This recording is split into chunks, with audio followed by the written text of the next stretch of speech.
sejam bem-vindos mais uma vez ao nosso episódio de Bola 1. Estamos aqui, eu, o Douglinha, a Piá, o Praia. Ó, tá sendo som muito alto aqui, gente. Como vocês estão? Espero que todos estejam bem. Antes de começar esse episódio, eu queria pedir pra vocês aí darem uma curtida aí no nosso canal aí, pra que a gente possa alcançar mais pessoas aí. Muito obrigado ao pessoal que tá interagindo. Se alguém tiver uma pergunta, vamos entrar aí, vamos perguntar. E vamos trocando ideia, né, Douglas? Quem que você trouxe hoje, meu irmão? Fala, galera. Boa noite a todos aí. Salve, Melão. Estamos aqui mais uma quarta. Toda quarta eu esqueço. Cara, hoje estamos aqui, cara, recebendo o nosso amigo aí, Victor Farja. Seja bem-vindo, Vitão. Obrigado, mano. Tamo aí. Então, Vitão, é aí, cara. Mas assim, viu? A gente conversou, vamos te levar? É Vitor, Vitinho, Victor. O que você achava que... Como que a gente ia chamar ele, né? Cara, ele tem cara de Victor, né?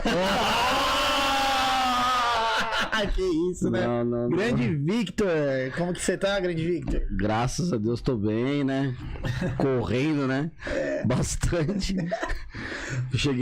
Saí de Itupeva pra vir aqui. Saí de lá, era 7h12, cheguei aqui antes de você, Melão. Olha.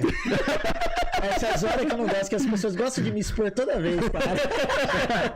Não, você sabe como que é seu apelido aqui nos bastidores, né? Qual que é? Estrelinha. E o seu é acusador, né? Já não pode tirar folga, né? Já arrumou, né? Alguém vai ficar no lugar. E aí, Vitão, vamos lá começar com a sua história. Conta um pouco pra gente aí da sua trajetória. Tanto... eu sei que você veio já de um berço cristão, né? Então, você contar um pouco da sua história pra gente aí. Amém. Bom, primeiramente, boa noite aí pro pessoal que tá acompanhando a gente aí no canal. Quero agradecer o convite, falar que eu tô honrado e lisonjeado por estar participando aqui com vocês, né? Eu tava comentando com o Douglas agora antes de você chegar, a importância do testemunho, né, para as pessoas, né? Porque aquilo que é testemunhado é a realidade do que é o evangelho, do que é a novidade, a boa nova, a boa notícia, né? E, bom, vamos lá. Na verdade, eu não nasci em berço cristão, né? Eu me converti aos 16 anos, né? A minha família, parte da minha família, a família do meu pai era católica, a família da minha mãe, eles eram espíritas, depois eles se converteram, né? E eu cheguei na igreja aos 16 anos, né? Fui um fruto aí de muita oração, né? A minha irmã, ela se converteu muito novinha. Minha irmã, ela tinha 6, 7 anos quando ela se converteu. E ela orava pela conversão do meu pai. Minha mãe já ia na igreja e tal, não sei o que. Ela orava pela conversão do meu pai. E ela já estava orando já fazia um tempão, né? E Deus um dia falou pra ela, criança, ela tinha 10 anos de idade. Falou pra ela que ela tava orando errado, né? Ela tinha 10 anos de idade, não, 8 anos de idade. Que ela estava orando errado, que o meu pai ele só iria pra igreja se eu fosse primeiro. E aí ela começou a orar por mim, ela orou 7 anos pela minha conversão. 7 anos. E aí em 2002 eu me converti, né? No ano da minha conversão, eu sofri um acidente, né, de moto, eu tinha 16 anos. E a gente tinha uma moto, eu peguei a moto escondido. Domingão, né, minha mãe tava saindo de casa pra trabalhar. Minha mãe trabalhava numa padaria lá em Itupeva. Na época ela falou assim: não sai de moto, hein? Não vai sair hoje, hein? Aquela velha história, né, praga de mãe, né? Nossa. Eu já paguei o preço por isso. Essa não pega, né? Eu já paguei o preço por isso. E aí foi muito louco, porque eu tava em casa assim, domingão, eu falei, mano, queria ouvir um CD específico do Blink-182 que eu tinha, né? Só que tava emprestado por um brother. Eu falei, eu vou lá buscar. Mas como? Catei a moto e fui. Na volta, irmão, nossa, uma louca veio na contramão, passou por cima da moto. Foi um regaço, assim. E naquele dia, todo mundo que passava ali no local do acidente, e eu tava lá do lado da moto e tal, não sei o que, polícia. E o pessoal falava assim, caramba, hein? O motoqueiro aí, se sobreviveu, foi livramento de Deus. todo mundo passava e falava assim... Aí eu falava, fui eu. Nossa, Deus tem um propósito na sua vida, hein? Porque foi feio o negócio aqui. E aí quando meu pai levou essa moto pra consertar, o mecânico falou a mesma coisa pro meu pai. Nossa. E o motoca morreu? Meu pai falou, não, é meu filho. Ralou só o braço. Aí o cara falou assim, nossa, Deus tem um propósito na vida dele, hein? E no dia do acidente, né? Foi em fevereiro de 2002... foi em fevereiro de 2002 e naquele dia eu fiz uma oração. Foi a primeira oração que eu fiz na minha vida. Eu sempre ouvia, né, minha mãe falar, minha irmã falar, né, do poder de Deus. De vez em quando eu ia na igreja, porque minha irmã participava do Ministério de Dança da igreja. Então quando tinha algumas apresentações eu ia lá. Então eu sempre tive esse contato, né, com o meio, né, com as pessoas do meio evangélico, né. Então... Aí naquele dia eu falei, não, eu vou orar. Aí foi a primeira oração que eu fiz na minha vida. Eu falei, Jesus, Deus, se o Senhor é tão poderoso assim mesmo, o Senhor vai me livrar desse BO. Porque, né, eu cometi uma infração penal, né, de trânsito, né. Meu pai poderia responder criminalmente por isso, né. Você era de menor. Eu era de menor, a responsabilidade, né? A responsabilidade era dele. E aí a minha oração era essa, né, para que Deus livrasse meu pai disso daí e que desse tudo certo. Eu fiz essa oração num domingo, o acidente foi no domingo, né, fiz essa oração num domingo. Na quarta-feira tava tudo resolvido. Mas tudo, cara, tudo resolvido. E aí e a condição que eu pus para Deus, né, era, se o Senhor me livrar, eu aceito Jesus. E eu gosto muito de falar isso, que Deus, ele adora jogar. Porque ele não perde nunca, né? Sempre vai ganhar. Ele nunca vai perder. Então ele fala assim, vai, joga quantas fichas você quiser aí, eu vou jogar tudo também. E eu não vou perder. E foi exatamente o que aconteceu. E aí o tempo passou, isso foi em fevereiro, eu fui me converter só em dezembro, né, de 2002. E foi muito louco, porque na época da minha conversão mesmo, eu tava no mundo, né, eu comecei a trabalhar com 14 anos, eu trabalhava à noite num restaurante, eu era barman de um restaurante, não vou falar o nome aqui porque a gente não tá sendo patrocinado. Fica a dica aí, hein? Fica a dica, quem quiser que eu falo o nome. Mas eu vou dar uma dica, tá? Apesar de não estar patrocinando o programa, mas é a melhor picanha de Jundiaí, tá? Mas comecei a trabalhar lá com 14 anos, trabalhava das 5 da tarde às 11 da noite. Então muitas vezes eu perdia o último ônibus para voltar para casa e eu ficava em Jundiaí esperando o primeiro ônibus ou esperando meu pai sair do trabalho, porque ele também trabalhava num outro restaurante. Então assim, eu conheci a vida noturna, o rolê, as baladas muito precoce, né? Muito precoce mesmo. Então assim, zoeira pesada, nunca usei droga, graças a Deus, né? Tive contato, mas nunca usei, né? Eu lembro quando eu tinha 12 anos, meu pai, ele me deu uma bronca, vamos dizer assim, porque eu roubei 4 cigarros dele para fumar escondido. E eu falo que se naquele dia meu pai tivesse me batido, ele tinha me perdido pra sempre. Mas naquele dia ele sentou comigo, conversou comigo, falou umas... E aí isso aí ecoava na minha mente. Eu saía pros rolês, isso ecoava na minha mente. Não fica nem perto de quem tá fumando. Porque se você chegar cheirando cigarro na sua casa, teu pai e tua mãe vão te matar, velho. Eu só conseguia pensar nisso. Então eu tinha amigos que usavam droga, cara que bebia pra caramba, sempre tive. E aí eu ia pros rolês, né? Os caras bebiam, ficava louco, pegava as minas feias e eu tava sempre legal, pegava as minazinhas mais bonitinhas, né? Porque... Ninguém aí. Vamos lá, testemunha esse. Eu não acredito. Não. Vamos quebrar. Vamos voltar de novo. Mas isso não é o testemunho. Vamos rebobinar isso. Então você que é jovem, não beba. Senão você vai ter que ficar com aquilo que ninguém quer. Exatamente. Mas, então, eu era muito precoce, trabalhei muito cedo, conheci meu rolê muito cedo, eu andava com a galera muito mais velha do que eu. E aí, como eu sempre fui envolvido com música também e tal, não sei o que, então tocava, tinha banda, saía pros rolês pra tocar, tocava muito. E isso era um bagulho que me prendia na época da minha conversão. A minha banda, a gente tava, na época, nós estávamos adquirindo a gente tava começando a se tornar conhecido na cena, né, no underground, né, porque o que a gente tocava não é um negócio que todo mundo gostava, né, a gente tocava uns bagulho pesado, né, pauleira mesmo, né, vocês vê aí, tocava hardcore do mais screamo, era assim, é um bagulho que eu curto ouvir até hoje. Sim, né? Mas aí, só uma pergunta, né, porque aí você vai sair... Porque tem a conversão... Acho que era até um pouco do que a gente estava conversando. Aí, tipo...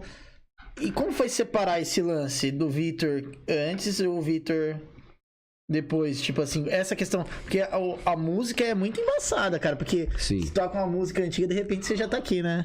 Tipo, pá, já vai balançando e tal. Porque aquilo te traz uma alegria, te traz recordações também. Sim. Né? Na época da minha conversão... Eu sou muito intenso em tudo que eu faço e esse lance eu sou muito rock and roll, né? A galera que frequenta lá minha barbearia tá ligado. Só toca isso, né? Então eu ouço muito... Tem muita banda boa, pesada, cristã. E eu ouço muito. Mas eu sou muito rock and roll, sou muito radical em tudo. E aí quando eu me converti... Cara... Isso aqui é passado, isso agora é novidade de vida. Então você vai ter que largar tudo isso aí pra trás. Isso aí, e eu já tinha essa consciência, Melão. Eu já tinha essa consciência de que se eu me convertesse, eu ia ter que largar, inclusive os meus amigos. Entendeu? Então assim, eu tenho um brother, ele chama Thiago. E a gente se conhece desde, criancinha, a gente tinha 11, 12 anos. E a gente sempre teve banda juntos, eu e ele. E quando eu me converti em 2002, a gente cortou esse contato. Na verdade, a gente cortou em 2003, né? Então a gente... Totalmente... Fica o Thiago aí e o Teta, né? Era o meu apelido no mundo, né? Teta. Então você que tá vendo hoje aí, se você na igreja me chamar de Teta, você vai levar um soco ungido. Ô, Teta, fica de boa aí, mano. É aqueles assim, ixi, eu não posso falar nada que é meu paizão. Aqui. E aí foi cada um pra um lado e isso aí pesou muito pra mim. Mas eu entendi que isso faz... Hoje, né, são 20 anos de conversão. E hoje eu falo isso pra todo mundo, cara. Quando você tá com Cristo, você vai passar por esse momento. E escolher. Você vai ter que escolher. Você vê Pedro, né, quando Pedro chama... quando Jesus chama Pedro... Pedro, ele tá trabalhando, ele tem uma empresa e ele larga tudo, ele abandona tudo para seguir Cristo. Ele larga o emprego, ele larga tudo. E foi uma ruptura mesmo quando eu me converti. Então, abandonei a minha banda, larguei os meus amigos. Eu trabalhava num bar, num restaurante, eu comecei a orar a Deus e falar assim: Deus, me dá um emprego novo. Falei, porque eu não posso trabalhar dessa forma. E aí eu entrei de férias, arrumei um trampo, aí no que eu arrumei um trampo eu fui mandado embora do restaurante que eu trabalhava, fui trabalhar numa empresa com pessoas cristãs. Então assim, foi uma época muito massa na minha vida, né?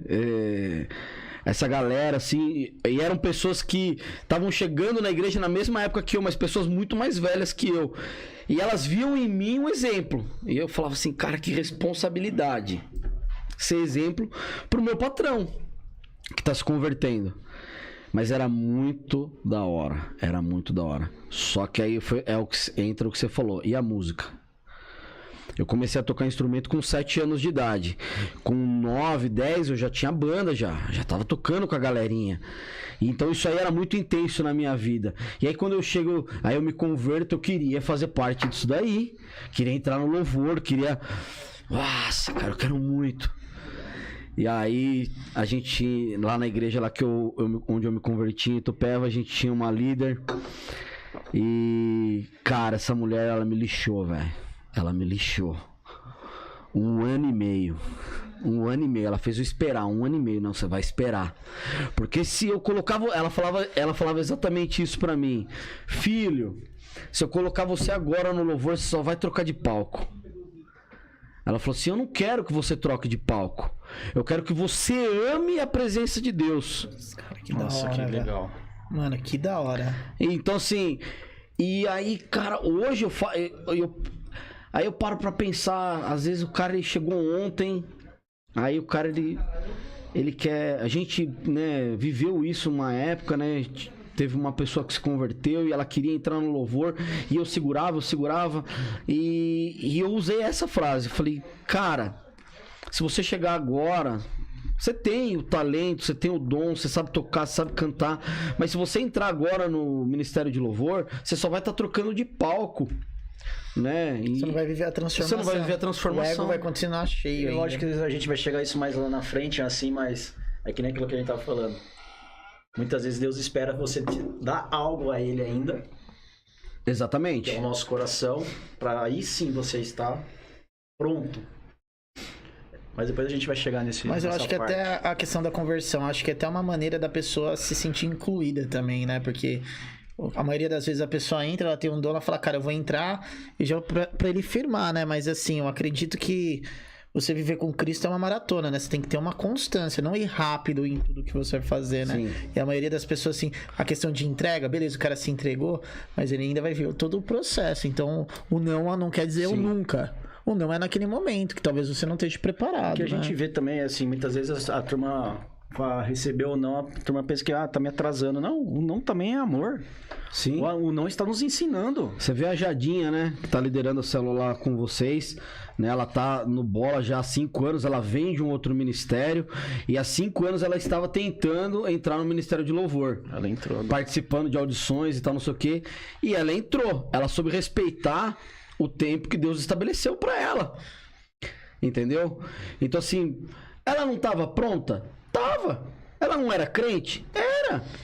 Mas, cara, existe um tempo, existe um processo, o tempo de maturação, o tempo exatamente para Deus ele ver o tempo que para ver exatamente onde tá o teu coração, onde você tá colocando as suas esperanças, né?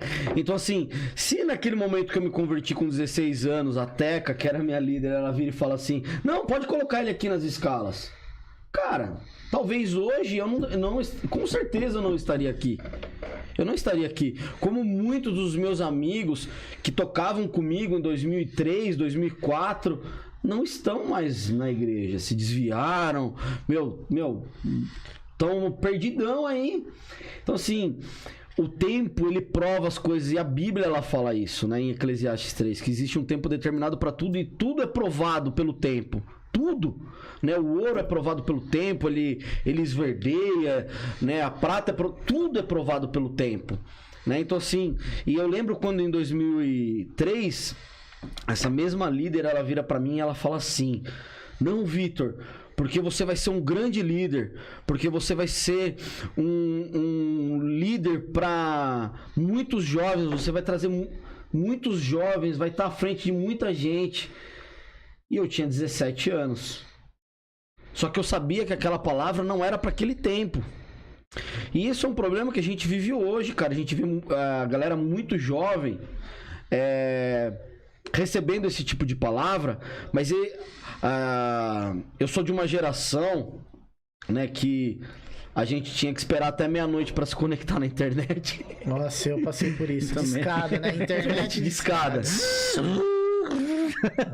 Pensa que é o pega-frango do Pica-Pau. Né? Não, era a internet que a gente tinha que Eu esperar. sou de uma época que a gente tinha que assistir o comercial da televisão, né? Pra poder continuar assistindo o filme na tela quente, na segunda-feira, né? E hoje a gente não precisa disso. E a galera que tá chegando hoje, eles nem sabem o que é isso, né? Eu costumo chamar essa galera de crente miojo, né? Que é... Tudo eles querem que fique pronto em 3 minutos. Então, quando você vê um jovem hoje recebendo uma palavra desse tipo, de que você vai ser um grande líder, você vai ser a referência para essa nação, para essa geração, ele quer para ontem.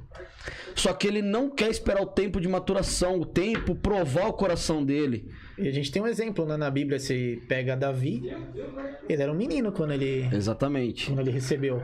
Só que no outro dia ele foi trabalhar, ele sabia que tinha promessa. E ele esperou o tempo até tomar aquilo que era dele, né? E hoje, exatamente o que você falou, às vezes a gente fala assim, não, porque o pessoal hoje eles querem estar em evidência, às vezes, não sei. Desculpe se eu estiver errado aqui, né? Às vezes eles querem viver algo rápido, mas também tudo que é precoce gera morte rápida também. Exatamente. Cara. Eu tenho uma frase que ela é assim: tudo que nasce grande é monstro. Não é verdade. Nada nasce grande. Se nasce grande é porque é monstro, velho. E, mano, monstro não é daqui. Então, assim, a gente tem que, ir pequeno, ir galgando, ir crescendo, ir amadurecendo no evangelho. Porque não é assim, da noite pro dia as coisas, sabe? Eu não consegui, eu não cheguei aonde eu cheguei da noite pro dia, né? A gente tava conversando aí sobre, né, o meu filho e tal. Vou chegar nessa parte da história. Cara, tem momentos na nossa vida que você para pra pensar e você fala assim, tá embaçado. E é só quando você é provado pelo tempo que aí então você entende aquilo que Deus ele quer fazer na tua vida. Então, né, aí tem esse... E é um bagulho que eu falo que é muito louco, né? Sobre conversão. A gente... Eu gosto muito de falar assim, existe um processo de conversão. Eu acho que existe um processo de amadurecimento. O processo de conversão, ele tem que ser imediato. Porque quando você tá numa rodovia e você vai fazer uma conversão, é na hora. Na hora. Você não fica 3 anos... fazendo a conversão. Não. No momento. Senão você no momento. Porque senão você vai ter que dar uma cara pra fazer um retorno. Você tá me entendendo? Então, assim, a conversão à direita, a conversão à esquerda. Quando você aceita Jesus, a conversão é pra cima. Então, assim, aí você começa a caminhar esse caminho. Sem saber pra onde você tá indo, pra onde você vai chegar. Aí é o processo de amadurecimento pra você aí começar a entender aquilo que Deus ele quer fazer na tua vida. Mas muitas vezes acontece também, quando a pessoa recebe uma palavra, tem muitas vezes que a pessoa, de tanto esse anseio de chegar ao objetivo, muitas vezes ela acaba se esfriando no meio do caminho. Porque ela pensa que Deus está falando agora, já vai mudar na vida dela, que ela já vai começar a fazer o chamado dela, mas não, tem a preparação toda dela. Exatamente. Deixa eu dar um salve só aqui, ó. A Ludmila tá mandando um abraço. Cadê o Kaique? Um abraço, Lud. Salve. Marcelo Oliveira, obrigado aí por participar. Angli Álvares. Jonatas Teixeira mandando um salve pro Vitinho aí, ó, Vitinho. O pessoal te mandando. A Fabiane, que acho que você deve conhecer. Um abraço, Fabiane. Beijo, mãe. Um abraço também. Ô, meu querido André, um abraço aí, boa noite pra você também, chega com nós, viu? Pessoal, vamos aí, quem puder compartilhar aí a live, puder dar uma sentada no dedo aí pra gente multiplicar isso aí, vamos continuando aqui com o papo. Se você quiser fazer uma pergunta, manda aqui no chat que a gente vai fazer pro nosso irmão aqui, demorou? Tem uma coisa engraçada aqui, Alexander Rodrigues. Olha o soco ungido. Cara, eu tinha um anel que era um leão, né? Vocês estão vendo, né? Eu gosto bastante de anel, né? E era um leão, mano, e a cabeça do leão era desse tamanho, assim, ó, era enorme, cara. E ele tinha a boca aberta, assim, cabia meio litro de óleo ungido dentro da boca do leão. E eu falava que aquele era o anel do soco ungido. Receba agora o leão da tribo de Judá, né? Só que a Fabi, ela odiava aquele anel. Ela odiava a ponto de jogar o anel fora. Acredito que você parou e você nem ficou bravo, creio eu. Quase nada, né? E o mais engraçado, eu ficava, cadê meu anel? Cadê meu anel? Não sei. Aí um dia, mano, a gente trocando ideia e ela falou, não, porque eu joguei fora o anel e tal, não sei o que. Eu falei, você jogou fora meu anel, velho. Então, aí vamos lá, né? É bastante... É coisa pra dedéu. Bora lá. Então, assim, aí, como a gente tava falando desse processo de amadurecimento, quando eu recebo essa palavra de que eu seria um grande líder para minha geração, para os jovens que estariam chegando, eu falei, eu sei que não é para agora. Isso é lá na frente. Eu falei, porque que experiência que eu tenho, que bagagem que eu tenho, eu não tenho nada. Literalmente, você era bem pé no chão. Sempre fui... Cara, eu aprendi uma coisa com o meu pai. Cara, meu pai, ele é um cara... Ele fala assim, eu não sou pessimista, eu sou realista. Pode crer. Então essa é a frase do meu pai. Eu não sou pessimista, eu sou realista. E eu aprendi isso com ele, cara. Seja realista. Cara, sonha sim, mas sonha o que dá pra sonhar. Até porque se você não viver com alguém que não sonha também, você vai ter uma pessoa que não vai ter nada na vida. Exatamente. Também. Não tem objetivo, não tem nada. Eu ouvi uma pessoa, se eu não me engano foi o Thiago, ele tinha uma clínica, ele falava assim, sempre ande com alguém que sonha. Porque se você não andar com pessoas que sonham, eles vão matar seus sonhos, cara. Exatamente. E aí nessa época da minha conversão aí, né, já tinha um ano e pouquinho de convertido, tinha um discipulador, né, um cara que até hoje tem um máximo respeito por ele, o Reginaldo, se ele estiver assistindo, Regi, beijo pra você, te amo. É um cara que 5 anos mais velho que eu, nem isso. O cara me auxiliou demais, cara. Me pegou na mão mesmo. O cara foi um Barnabé na minha vida. E eu compartilhei isso com ele. Ele falou assim: então a partir de agora você tem que andar como se você fosse um líder de multidões. Ele falou: a sua postura tem que ser de líder. Ele falou assim, você não vai adquirir a postura quando você for. Ele falou, você tem que andar agora. Para quando Deus colocar você nessa posição, aí então já ser algo natural para você. E aí quando eu comecei a fazer dessa forma, aí o bagulho começou a vir muito rápido. Muito rápido, muito rápido. A igreja onde eu congregava... rapidamente eu me tornei supervisor de célula e já fazia parte porque nessa época quando eu me converti eu fazia parte de uma rede de como se fosse o Teens, né? Sim. Do Bola de Neve, Os jovens da igreja, né? E tocava no louvor dos jovens e eu fui na época, né, em 2004 eu fui o primeiro jovem a ser promovido pro louvor principal da igreja, né? Que eu congregava. Então, assim, cara, eu vejo isso, assim, dá uma coceirinha, assim, no coração. Você fala assim, pô, foi massa, cara. Que da hora. Foi massa. E aí, depois disso, vieram outros. Foi uma época muito bênção, assim, na minha vida. Conheci pessoas espetaculares. Eu tenho um amigo até hoje extremamente especial, que é o Antônio Valente, né? Ele é lá de Ribeirão Preto, um pastor que, foi muito usado por Deus para ministrar algo sobre a minha vida, que eu vivo até hoje, né? Então... Tô rindo da mesma coisa, viu? Só pra avisar, o seu anel foi perdido no lixo, não foi que jogaram. Perderam no lixo. Sim. Só mandava eu dar esse recadinho pra você aí. Tá. Amém. Quem sabe um dia, né? Que alguém possa fazer bom uso dele, né? Porque o bicho era pesado, hein, mano? Deve ter quebrado os dentes do caminhão de lixo. Acho que devia ser um pedaço de um soco inglês, então. E esse cara, o pastor Antônio Valente, ele falou algo pra mim uma vez, no ano de 2007, que foi quando eu o conheci, que me ajudou no momento mais difícil da minha vida, né?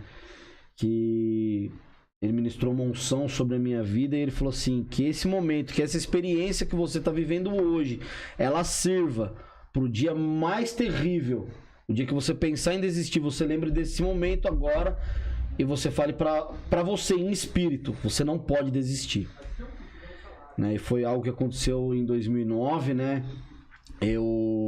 Na época, eu namorava uma moça, teve um rompimento lá e tal, não sei o que, relacionamento é embaçado, né, cara? Então a gente tá exposto a todo tipo de coisa quando você se envolve no relacionamento. E mesmo dentro da igreja. Ninguém tá exímio de nada. E quando a gente terminou, eu tinha 23 anos, eu era um cara muito novo. E aí foi muito barra. A galera da igreja os meus irmãos do ministério me zoaram, né? Então, assim, foi embaçado, né? Mas a gente aceita a zoeira, mas dói, né? Dói. Às vezes a gente tá ali brincando. A gente passou por uma situação essa semana também. Tipo, a gente acabou brincando e tá ligado, a gente não percebeu, mas aí foi bom que também Deus trouxe a vista, assim, cara, vocês passaram do limite e, mano, vocês têm que entender algumas coisinhas. Sim. Aí. Isso vai trazendo a maturidade, né, cara? Então, às vezes, dentro de uma situação, a gente começa a brincar, a gente passa um pouco do ponto aonde pode acontecer de gerar uma morte antes de gerar a vida, né, E cara? aí, como eu fui zoado, eu saí da bolha, né? Aí eu saí da bolha, eu parei de ter aquela visão micro, eu comecei a visão macro, ver de cima. E eu falei, cara, mano, puxa vida, tanta coisa precisaria mudar, né, aqui, cara. Falei, mas puxa, quem sou eu pra mudar, né? Quem sou eu pra mudar? Eu vou tocar meu barco aqui e vamos aí, né? E aí foi quando eu conheci o Bola de Neve, né? Eu conheci o Bola de Neve. Mas como você ficou sabendo do Bola de Neve? Desculpa a pergunta. Assim, ou você já sabia que existia o Bola de Neve? Eu já sabia que existia, eu ouvia bastante os primeiros CDs, né? Os CDs de reggae, mesmo não gostando de reggae, eu ouvia, porque era uma música cristã, num estilo diferente do que a gente tava... Porque, meu... Cara, eu cresci ouvindo Cassiano em casa, cara. E quando eu acordava num sábado de manhã e tava tocando Cassiano, eu sabia que era dia de faxina. Mãe, eu amo a senhora, mas Cassiane, Ludmilla Ferber é música de fazer faxina em casa.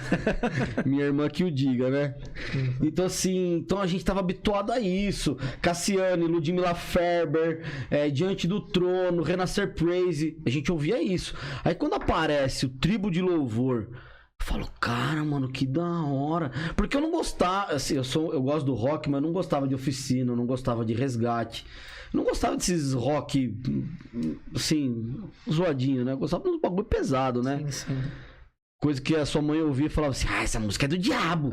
Com certeza essa música é do diabo. Né? Eu tenho um amigo meu que até hoje ouve as músicas que eu gosto, os caras falam, meu, essa música é do diabo. Do diabo, como diz o Alan Brutus.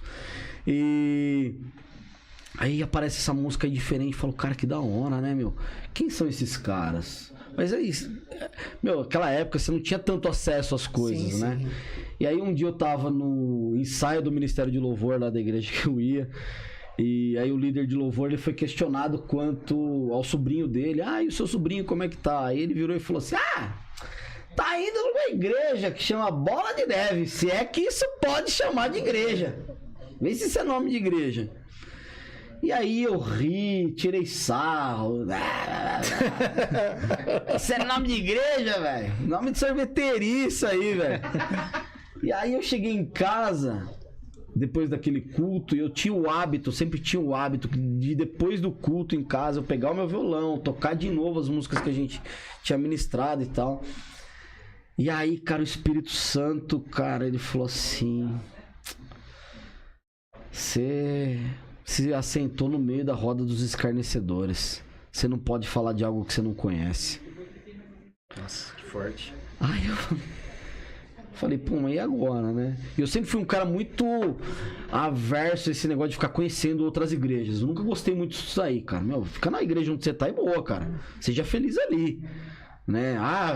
O cara fica conhecendo a igreja, parece bar, balada, velho, não é assim. Eu acho que pegou o costume dos outros, né? Que é no bar da vila pra ver qual que ele gostava. Exatamente. Né?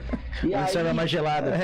E aí foi, essa época aí, foi o meu irmão, ele passou um lance lá e ele tava meio desanimado lá com a igreja lá também. E aí ele falou assim pra mim, num sábado, a gente tava no culto lá na igreja, e ele falou assim, ô Toto, eu queria ir conhecer o Bola de Neve. Falei, mano, zoado, mano, Bola de Neve, né, velho? Mas nem conhecia. Nem conhecia. Não, mas eu queria ir lá e tal, não sei o que, ela deve ser diferente. Eu falei, você só vai se eu for. Meu irmão, ele é quase 7 anos mais novo que eu, né? Falei assim, você só vai no Bola de Neve se eu for. E aí isso aí era agosto de 2009. E aí eu entrei, tava tendo um culto no sábado. E aí a hora que eu entrei assim o louvor, meu, não vou falar que nossa, que máximo, uau, que qualidade, porque não, mas a simplicidade com que era feito, e isso é um bagulho que mexe demais comigo. A gente quer enfeitar muito, né? E a minha mãe tem um ditado que costuma dizer, né? Que o diabo quis enfeitar tanto o filho dele que furou os olhos, né? E eu falo isso, cara. a simplicidade das coisas. Deus, ele é simples.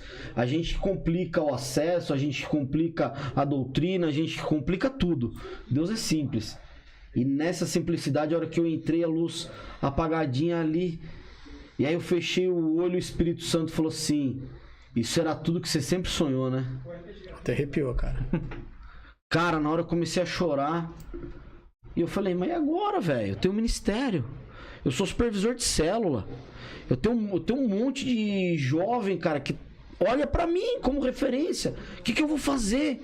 Eu toco no louvor da minha igreja. Tem um monte de gente que tá olhando pra mim. Eu lembro que em 2006, quando o David Beckham apareceu na Copa, com aquele falso moicano, que eu fiz igual... E o meu líder virou pra mim e falou assim, e aí começou a aparecer um monte de molequinho novo na igreja com moicano. Ele virou pra mim de cima do altar e falou: você tá vendo? Quantas crianças usando moicano igual você? Se espelhando em você. Aí eu falei assim, ele falou assim, então você tá pronto pra responsabilidade de ser referência pra eles? Eu falei, cara, eu vou arrancar o moicano. Não quero responsabilidade. Não quero essa responsabilidade não, mas não ranquei, continuei. E assim, cara, eu falei, vou largar tudo. E aí eu fiquei nessa, Bola de Neve, Cristo Salva, que é o nome do ministério que eu congregava. Bola de Neve, Cristo... Então eu ia no Bola de Neve no domingo, ia na Cristo Salva no sábado, que o culto principal lá na Cristo Salva é de sábado. E eu fiquei nessa daí por, pelo menos uns 4 meses. E aí em 2010, numa barca de carnaval, eu falei não. Eu fui convidado para ir nessa barca com a galera. Eu fui pra me retirar mesmo, pra ficar sozinho, porque eu não conhecia ninguém no Bola. Assim, eu me fechei. Eu não queria fazer amizade pra não falar, vou vir por causa dos meus amigos. E aí nessa barca... Um dia eu tava fechado, porque a gente dormiu numa barraca, né? Tava eu, o meu primo e o Alan Spadoni. Dormindo na barraca. E aí eu tava sozinho na barraca, fechei a barraca, comecei a orar, falei, Deus, me dá uma direção. O que eu vou fazer agora? E aí Deus, ele me lembrou de José, aquilo que aconteceu com José, né, que foi vendido pelos irmãos. Não que eu tenha sido vendido pelos meus irmãos, mas que eu estava sendo enviado para uma outra terra. E que nessa terra eu ia prosperar, eu ia crescer, e papapá, e lá. E cara, e foi exatamente da forma que Deus falou. Mas é louco, né? Porque você tava numa zona de conforto, você ia pra um lugar que você não conhecia. Eu tava muito bem onde eu tava, eu era líder. Você era de boa, você tocava o barco lá e, já era. Daí, de repente, fala, vai mudar de ambiente. Aí você já pensa que, mano, luta, vou chegar numa terra nova, vou ter que brigar por ela, modo de ser, vou ter que passar por alguns processos que eu acho que não tenho necessidade. Vou começar do zero, eu pensava nisso, vou ter que começar do zero. E foi muito louco, porque quando eu cheguei no Bola de Neve, tinha um presbítero no Bola, o Lucas Biju, e ele foi um cara assim que ele me abraçou muito, cara. O cara, ele foi o cara que pegou na minha mão e ele me levava pra todos os rolês. Esse era o que era do louvor, né? Que não era o bicho, era do louvor. Era a esposa dele, que era do louvor, a Carla. A Kézia fala até hoje, tipo, mano, lembra dela. Isso, e aí ele me levava pra todos os lugares. E aí, como ele era o presbítero da igreja, eu comecei a ter muito acesso ao pastor Nilcinho, à pastora Lu, e eu comecei a conhecê-los intimamente. A ponto de o pastor, eu tava no Bola, oficialmente há 4 meses, e eu recebi o convite do pastor para integrar, fazer parte do Ministério de Louvor. E eu falar não. Você comentou isso. Eu falei não para ele, né? Falei, pastor, quando eu estiver pronto eu vou te avisar. Falei, eu quero. O senhor precisa saber disso. Eu quero. Mas não agora. Aí ele falou, amém, então. Quando você estiver pronto, amém. E foi muito louco, né? Aí chega na igreja, já, como eu era muito ativo no outro ministério, eu já comecei a me envolver em coisas dentro do Bola de Neve. E aí foi exatamente nessa época, em abril de 2010, que eu conheci a Fabi, a minha esposa. Agora vem a conversa Aquele amor que não era correspondido. Eu queria saber, só quero saber que hora que ele perdoou do anel. Só isso. Não, o anel tá perdoado? O anel tá tranquilo. Tá tranquilo. Mas como que foi o processo? Aí tocou no coração do homem, né? Aí ele tava na obra, centrado, aí de repente foi roubada a visão e... pum. Exatamente. Eu cheguei, né? Eu costumo falar, né, pros caras, né? Eu falava até isso aí pro teu Paulinho lá no Louvor, né? Quando ele ainda era solteiro. Eu falava assim pra ele: Paulinho, não consigo me conformar, cara. Você aí, bonito, toca violão, um violão bonito, canta bem e tá solteiro, velho. Não consigo me conformar. Tá fora do padrão. Quando eu cheguei no bola,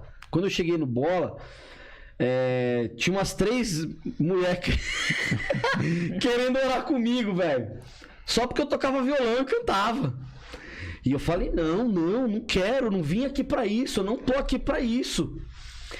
E aí, no dia 18 de abril de 2010, dia do meu aniversário, teve uma reunião na igreja para obreiros. O pastor Nilcinho fez eu ir. E eu nem era obreiro ainda. O pastor Nilcinho fez eu ir. E aí eu tava lá, a senador Fonseca tinha descidinha lá para chegar lá embaixo, lá no altar. E eu tava parado mais ou menos ali no balcão do Boas-Vindas. E aí, de repente, desceu uma moça rindo, num domingo, 10 horas da manhã. Uma felicidade, todo mundo com a cara de, nossa, domingo essa hora na igreja, velho. Os caras tava azedo. E ela chegou rindo. Falei: uau, que mulher é essa, Deus? Será que isso aí é o meu presente de aniversário? E eu falei, tô brincando, mas eu falei exatamente isso pra Deus. Falei: Deus, será que isso aí é meu presente de aniversário? E aí passou. Cara, eu não conseguia tirar a Fabi da cabeça. Eu nem sabia que o nome dela era Fabi, nada. Eu nem conhecia ela. Só que eu comecei a cercar ela lá na igreja. Eu queria conhecer.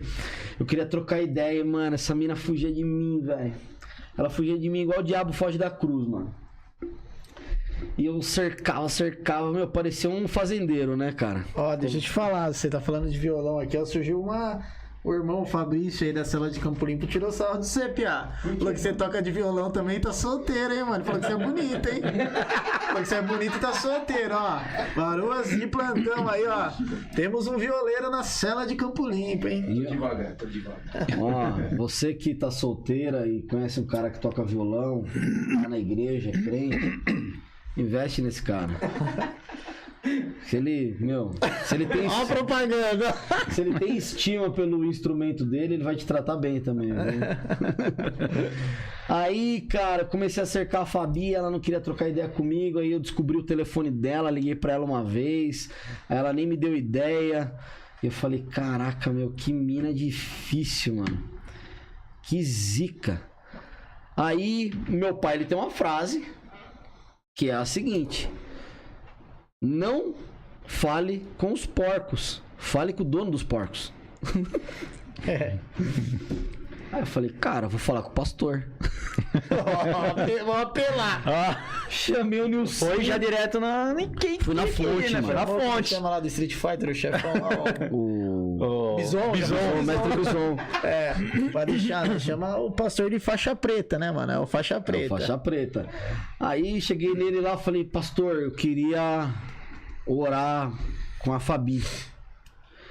Aí ele falou: que Fabi? Falei: a do Ministério Infantil. Mas você conhece ela? Vocês trocam ideia? Não. Mas como que você quer orar com ela? Ele falou assim: como que você quer namorar com ela? Eu falei: mas eu não quero namorar com ela. Eu vou casar com ela. E que você falou pra ele, que eu lembro dessa história, você contou pra mim já, que você falou pra ele.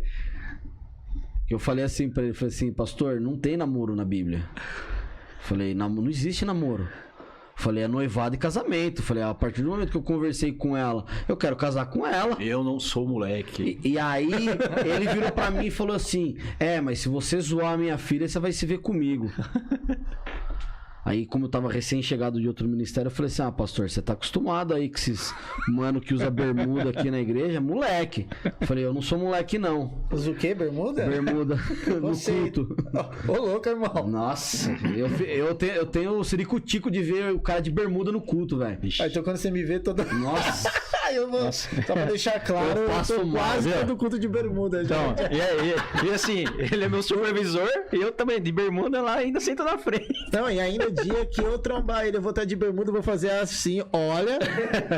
Não fique bravo, Tetinha. É nóis. Só uma coisa que vocês nunca vão ver é o Vitinho de bermuda na igreja, mano. Nossa, eu não consigo, cara. Ah, mas não eu acho que é o jeito. Mas isso é... Meu, eu tocava de terno na igreja onde eu me converti, velho. Eu odiava terno. Né? Mas vamos lá. Voltando. E aí o pastor falou assim: se você zoar minha filha, você vai se ver comigo. Eu falei: pastor, o senhor tá acostumado a molecada. Os caras é muito novo aí, são moleque. Eu falei: eu sou homem. Eu falei: meu pai me ensinou a ser homem, minha palavra não faz curva. Eu falei: sim, meu pai me ensinou a honrar o que eu tenho aqui no vão. E pastor, eu não vou zoar ela. Aí ele falou assim: então você é homem de Deus, então. Eu falei: sou um homem de Deus, pastor. Aí ele desceu. Pera aí que eu vou falar com ela, então. Aí ele desceu da salinha dele, ela tava lá na cantina, lá embaixo. Lá ele virou pra ela e falou assim: Fabi, a partir de hoje você tá orando com o Vitinho. Amém, né? Não, mas eu não quero. Mas eu tô mandando, você vai orar com o Vitinho. Tem que ser obediente ao pastor, hein, Ela gente? foi, cara. Eu falo isso até hoje pra ela. Às vezes eu ameaço ela com isso. Mas a gente tá conversando, eu falo assim: eu vou ligar pro Nilcinho. Pra ele falar com você. Olha o que os caras estão falando aqui, ó. Roseli, ó. A Roseli Inácio falou que a primeira vez que ela foi na igreja do Bola, que foi você que ministrou e que, cara, usou tanto sua vida, cara. E o outro é aqui, ó. O Alexandre, eu acho que é o Alex. Milão, vai de bermuda no domingo e vai com um tênis chamativo e mostra pro Vitinho. Irmão, eu fui de rosa esses dias, provocou meio que o... Ainda bem que rosa é de macho, né, mano? E a gente começou a orar dia 20... Dia 21 de março. Dia 21 de maio. Dia 21 de maio a gente começou. 20 de maio a gente começou a orar. E no dia 29 de agosto a gente ficou noivo em 2010. E em outubro, novembro de 2010 a gente já tava com o nosso casamento marcado. Já sabia o que queria, não era moleque mesmo. Não era moleque. Já era objetivo. Você entendeu?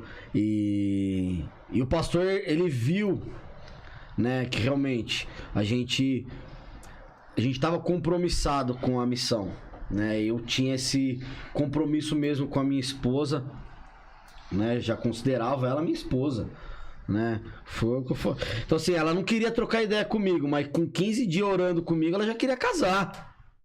Porque, meu, eu sou irresistível.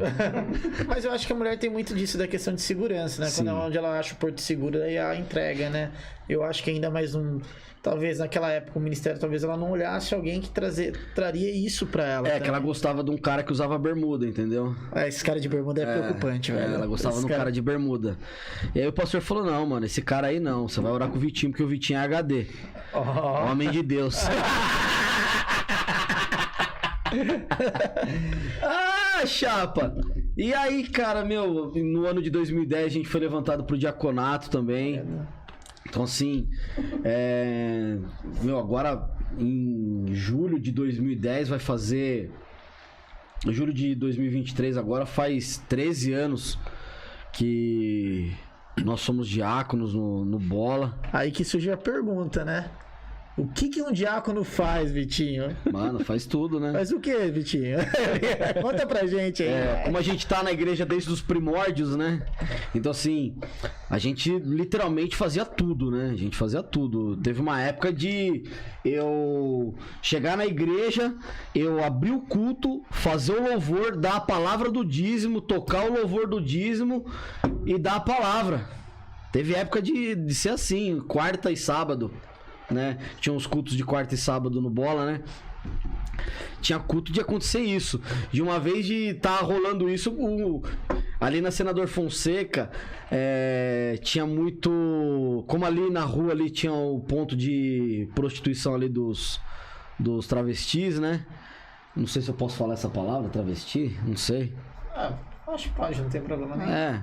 A minha primeira vez no bola foi lá. E o meu medo era o quê? Eu descer do carro. E eles querem você. Algum amigo meu passar. Na rua eu pensei que você tava parado. Não, tinha uma foto, mas era dessas, velho.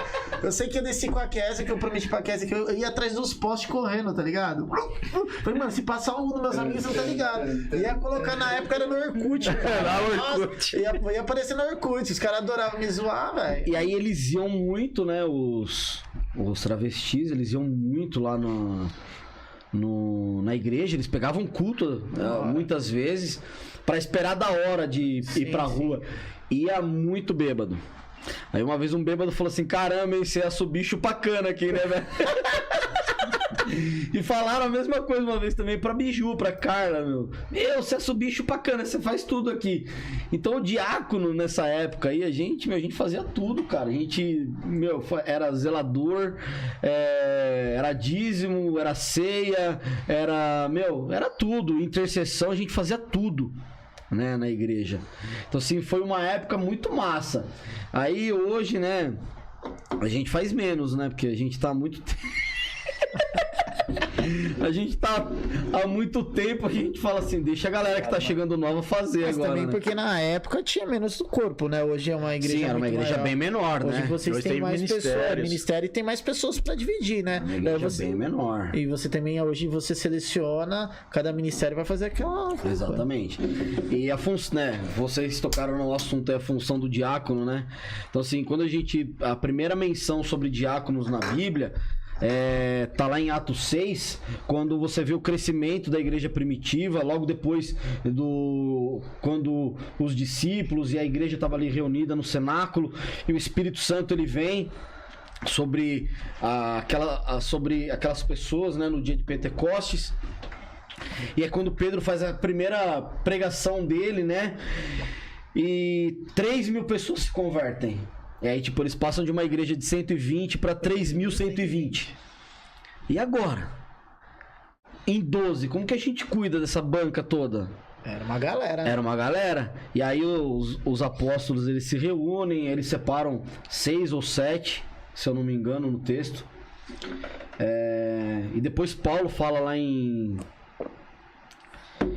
Timóteo. Fala lá em Timóteo, 1 Timóteo 3, do 8 ao 13, as funções do diácono, o que o diácono tem que ser, né? Então, deixa eu ler aqui bem rapidinho para você aqui. O diácono, ele precisa ser aquela pessoa que auxilia na filantropia da igreja, né? Visita os enfermos, os necessitados, os desviados, né? O diácono auxilia na visita dos desviados, dos novos convertidos. Ele serve a distribuição da ceia. Ele recolhe as contribuições. Então, quando o apóstolo Paulo ele fala nesse texto de Timóteo que o diácono ele não pode ser tomado de ganância, justamente por isso, porque os apóstolos eles cuidavam da pregação, cuidavam da vida eclesiástica da igreja, né? E os diáconos eles cuidavam do dinheiro. Então esses caras não podiam ter o zóio grande. Entendeu? Então até hoje, né? Isso são coisas que a gente, né? Eu que me converti nos anos 2000, né? Eu vi muito isso daí, igrejas que se envolveram em escândalos financeiros e tal. A gente cresceu ouvindo isso, cresceu. Então assim, e é o que a gente sempre ora quando a gente vai contar o dízimo, a gente vai contar as ofertas. Deus, me dê temor, me dê tremor para tocar naquilo que é teu. Isso aqui não é nosso. Isso aqui não é da igreja Bola de Neve. Isso aqui é teu. Isso aqui é um sinal da fidelidade do teu povo. Eu não quero tocar na tua santidade. Me dê esse temor para que os meus olhos eles não cobicem isso, né? Então assim, e aí vamos lá. O diácono ele auxilia na ordem do culto. Então você, irmão, né, que fica conversando, fica comendo na nave, velho. Dá vontade de dar um tapa no pacotinho de Ruffles, né? Na latinha de Coca-Cola. Isso aí a gente tira do sério, cara. Conversinha no WhatsApp no culto, mano. É brincadeira, né, velho? A gente vai lançar agora na igreja, é igual lá do Bangu 1, vai cair as linhas. Eu falo às vezes pra Fabi, eu falo, vai lá e fala. Porque eu não posso ir lá falar. Porque se eu falar, eu acabo sendo... Assim, eu sou um cara que... Delicado. Delicado igual um coice de mula, né? Eu sou... Talvez é seu jeito, né, cara? Ah, mas eu preciso mudar isso aí, Melão. Pelo amor de Deus. Temos novas pessoas aí no chat. Só parando um pouco a entrevista aqui com meu brother Vitinho, famoso Tetinha. Cara, aproveita aí, compartilha essa entrevista bem legal. Senta o dedo aí, curte aí nossa página aí, que a gente possa alcançar mais vidas, pra eles conhecerem as histórias dessas pessoas maravilhosas que a gente vem entrevistando aqui, né, cara? Então eu acho que são perfis diferentes. Tenho a certeza que eles vão ser tomados, vão se identificar com alguma das ideias que a gente troca aqui. Amém. E aproveita e vão lá no Insta também, que tem a nossa página lá. Dá uma moral pra nós aí, gente. Vamos lá, gente. Vamos lá. E assim, né, o testemunha, que nem a gente tava conversando antes de começar, né? Testemunha eu acho que não tem testemunho pequeno ou grande. É um testemunho. Nossa vida é um testemunho, né? E é isso que a gente tem que levar. Por isso que a gente tá levando o canal aqui, Bola um Podcast, para essa parte de testemunho. Porque de repente uma pessoa que está aqui passando ali, assistiu um pedaço, ela tá vivendo o que você viveu, o que o Melão viveu, o que o Piá viveu, o que eu vivi. E ela tá sendo edificada ali naquele momento, falando assim: poxa, eu quero conhecer esse Deus que mudou a vida deles. E eu sei que vai mudar a minha. Porque a pessoa começa a ter certeza que Deus vai mudar a vida dela. E isso que é importante. É por isso, galera, senta o dedo no like, compartilha para 1, 2, 10 pessoas, o que for, gente. Vai estar nos ajudando, não só nós, mas também a gente alcançar várias vidas aí, né? Amém.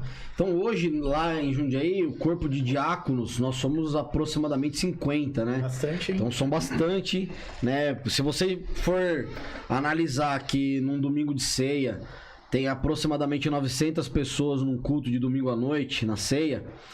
Então assim, cara, tem trampo. Tem trampo. São muitos ministérios, que nem na última ceia que o Nilson apresentou todos os ministérios da igreja. Mano, não, tem pessoas que nem sabiam que tem aqueles ministérios. Tem ministério pra caramba. Então, a gente, além de diáconos, nós supervisionamos célula, supervisionamos também o ministério, né? Então, assim... Literalmente, vocês são... Não que não esteja na visão do pastor, vocês auxiliam...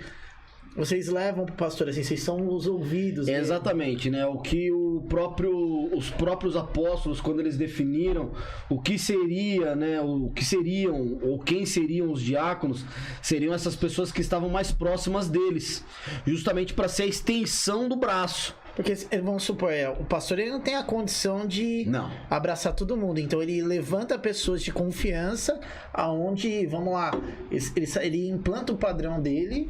E ele consegue ter, não esse controle, mas ele tem a confiança que as pessoas estão sendo cuidadas. Exatamente, a mesma coisa que Jetro sugeriu para Moisés. Jetro era o sogro de Moisés. Quando o povo começou a crescer, Jetro vira para ele e fala assim: começa a ordenar aí pessoas para cuidar de um punhado de gente. Então, você parar pra pensar, a igreja à noite, uma média de 700 pessoas, aí você vai no culto de domingo de manhã, são outras pessoas, são outras 150, 200 pessoas, totalmente diferentes. Então, você pega aí, hoje, a igreja de Jundiaí, nós somos aproximadamente 1.100 pessoas. Cara, o pastor, ele não tem condições humanas de ministrar essas pessoas. Se ele ministrar um por dia, ele vai demorar, cara, mais de 3 anos para ministrar todo mundo. E aí o Douglas, que foi ministrado há 3 anos atrás, ele já tá chateado, porque o pastor faz 3 anos que não fala com ele. Então a função exatamente do diácono também é essa.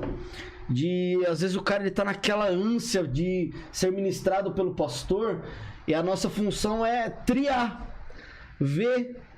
Cara, isso aí que você quer realmente é só o pastor que pode resolver, né?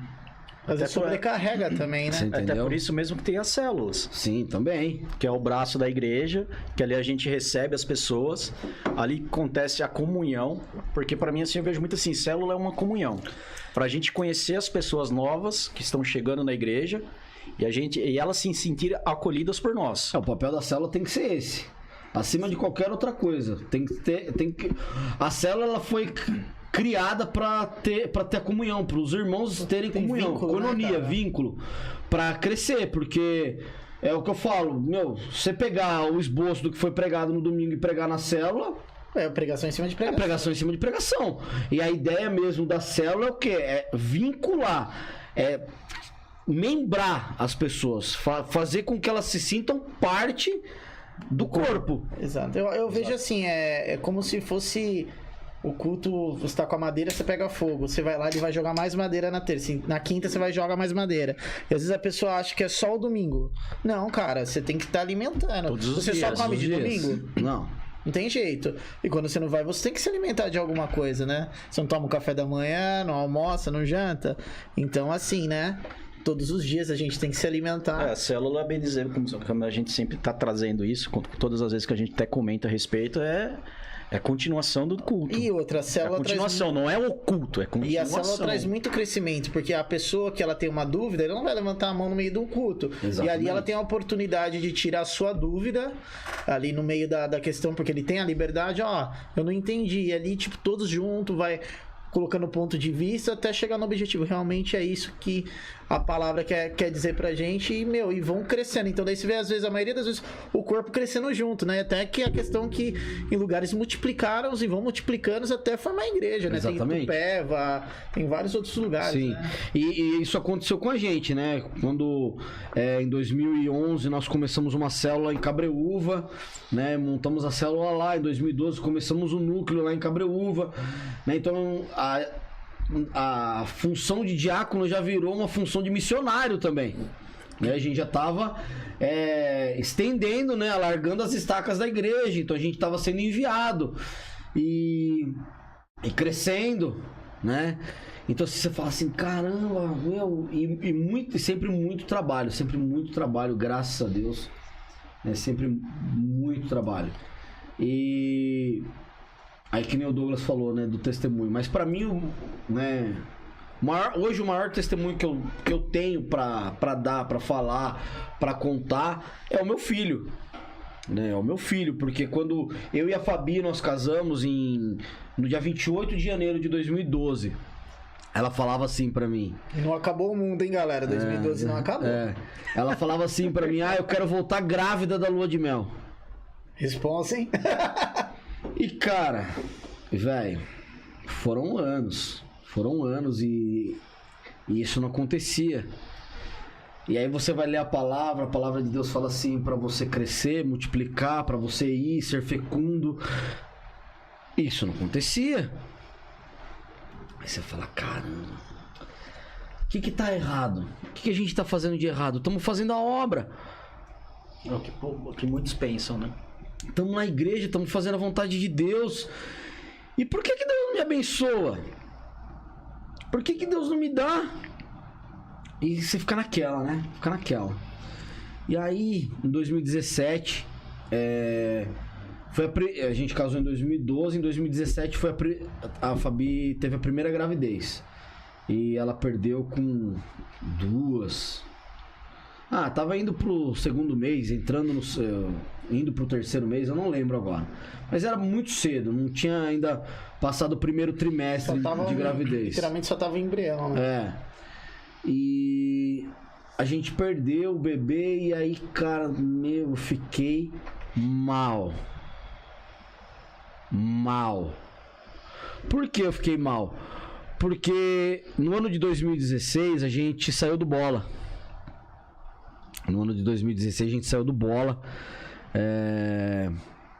Deus nos direcionou para outro ministério. Sim. E aí a gente saiu do Bola.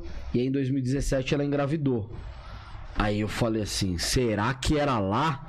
A terra não... Aí eu ficava assim, a terra não era boa, né? A terra não era boa. Saímos de lá, a mulher engravidou. O que tá acontecendo?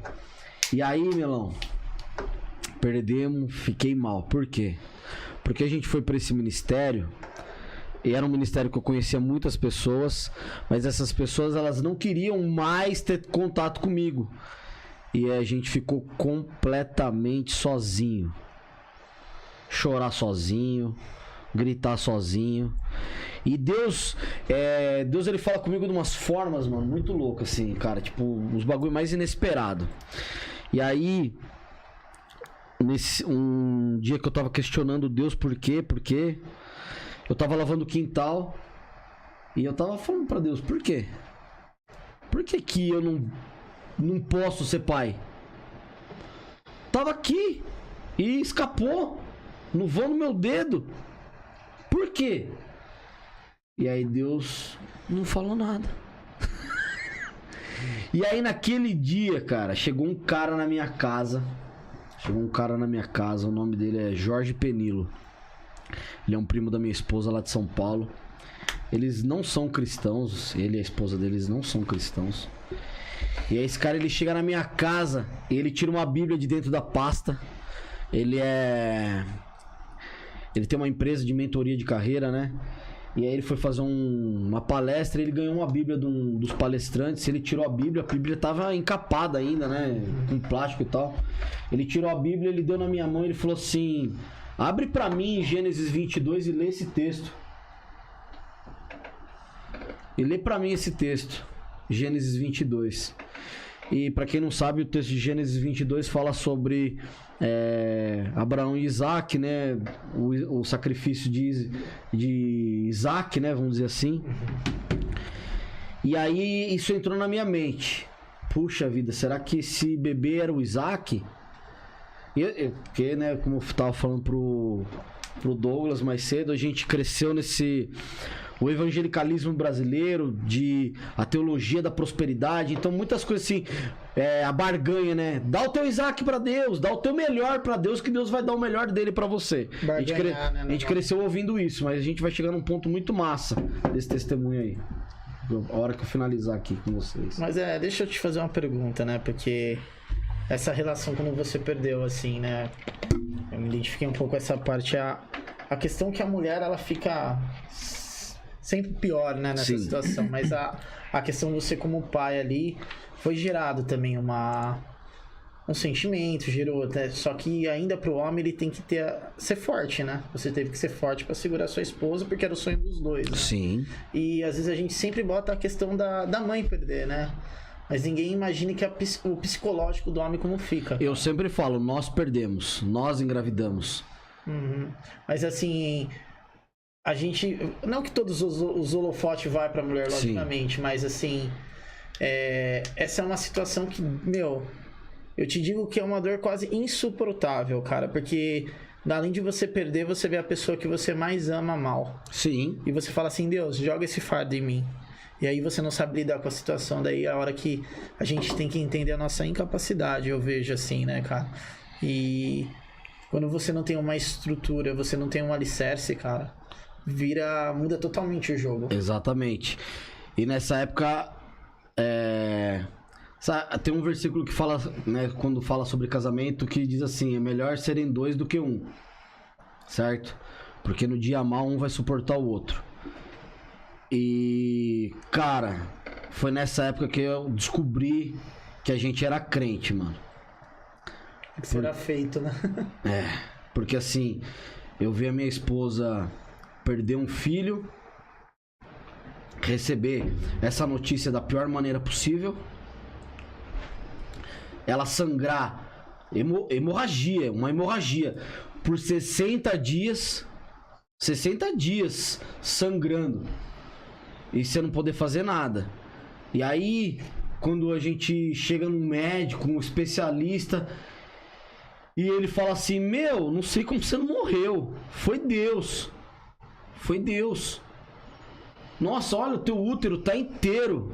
Porque, aí ele falou assim, porque eu conheço casos de pessoas que tiveram um aborto igual ao seu e sangrou 15 dias e perdeu o útero. Você tá pronta pra outra. Vamos pra cima. Não desanima não. Então assim, não foi alguém da igreja que colocou a gente pra cima, foi um médico. Esse cara foi boca de Deus na nossa vida na época. Mas muito difícil, Melão. Então assim, eu falo que o ano de 2017 ele foi o pior ano da minha vida. E foi o ano que daí a gente voltou pro Bola de Neve. E a gente começou a viver coisas dentro do Bola de Neve novamente. Que a gente falou assim, cara, como eu sentia falta disso, como eu sentia falta disso, como eu sentia falta disso. E começamos a nos envolver de novo. Ministério, eu voltei pro louvor, célula e tal, todas as coisas. E aí, 2020, no comecinho da pandemia, eu tenho uma árvore na frente da minha casa, é um salgueiro, aquele salgueiro chorão, né, que faz sujeira pra caramba. E eu tinha um outro arbusto que eu não sabia o que era, eu achava que era um pingo-douro, né? E aí eu tenho um cliente meu que ele é paisagista, eu chamei ele e falei assim: ô Johnny, quanto que você me cobra pra arrancar esse pingo-douro fora aí, mano? Ele não cresce. Eu falei, ele não cresce, eu falei, porque a outra árvore não deixa ele crescer. Aí ele encostou lá, arrancou uma folha assim, apertou, cheirou, ele falou assim, cara, isso não é pingo-douro não, isso é uma pitangueira. Aí eu falei assim, uma pitangueira? Eu falei, cara, faz 5 anos que eu moro aqui, velho, isso aí nunca deu fruto. Ele falou, nem vai dar. Ele falou, essa árvore, ela não... Agora, presta atenção.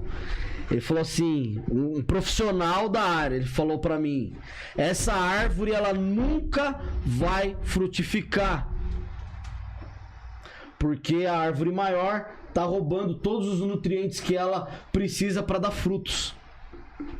Isso foi no começo do ano de 2020. Mais ou menos em maio de 2020, já tá começando o frio, não é mais primavera, então não é época de árvore dar fruto. Não é época de árvore dar fruto, tá começando o frio, né, aquela história. Eu tô lavando o quintal, olho pra minha pitangueira e ela carregada de pitanga. Aí já tinha começado a pandemia e tal, aquele negócio, e aí eu falei assim, mano, o tempo tá tão maluco, velho. Falei que até as árvores não sabem a hora de dar fruto. E na hora, cara, o Espírito Santo veio sobre mim e falou assim, mas eu sou o Senhor do tempo. O tempo pertence a mim. E eu falo pra essa árvore a hora que ela vai frutificar e a hora que ela não vai. E aí Deus testificou no meu coração. E esse é o tempo que vocês vão frutificar. Isso foi em maio. Em julho a Fabi tava grávida. Glória a Deus. E aí eu falo, um cara veio e falou que nunca, essa árvore nunca vai dar fruto. O cara deu a sentença, ele bateu o machado ali, falou, nunca vai frutificar. Nunca. E Deus, cara, Deus ele é embaçado, mano. Fala, mano, Deus ele é embaçado, velho. E me mostrou, falar lá, ó, o fruto aí, ó, tá vendo? Dá até pra você comer se você quiser. Tava até pra fazer um negócio na pandemia. Vender pitanga.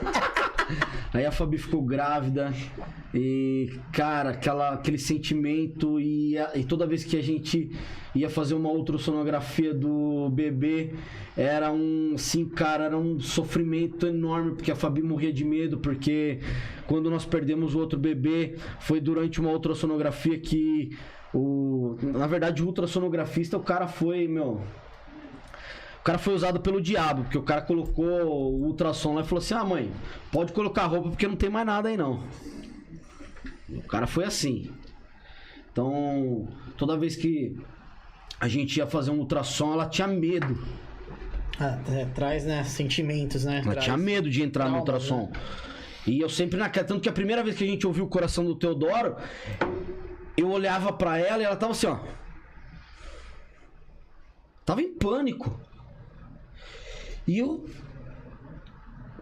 emocionado e tal. E ela em pânico, sempre, sempre. E aí quando a gente descobriu o Teodoro, que era o Teodoro, né? Na verdade, primeiro Deus me deu esse nome, né? A gente sempre teve a expectativa desde quando a gente casou. Escolhemos vários nomes para bebê. Nunca deu certo, todo mundo engravidava antes, escolhia os nomes que a gente escolhia. Nossa, que loucura. E como era ver essa situação? Tipo assim, né? A gente é humano, cara.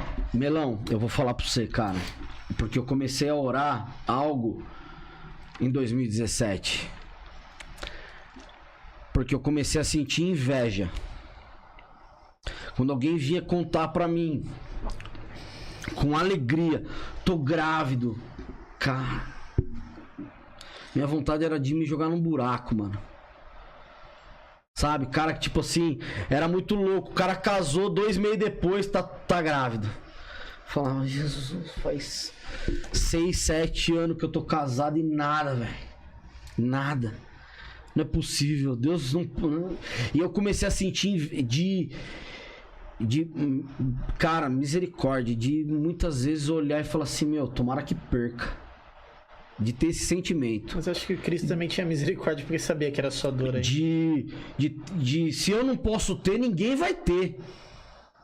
Sabe, meu, eu tava podre com relação a isso aí.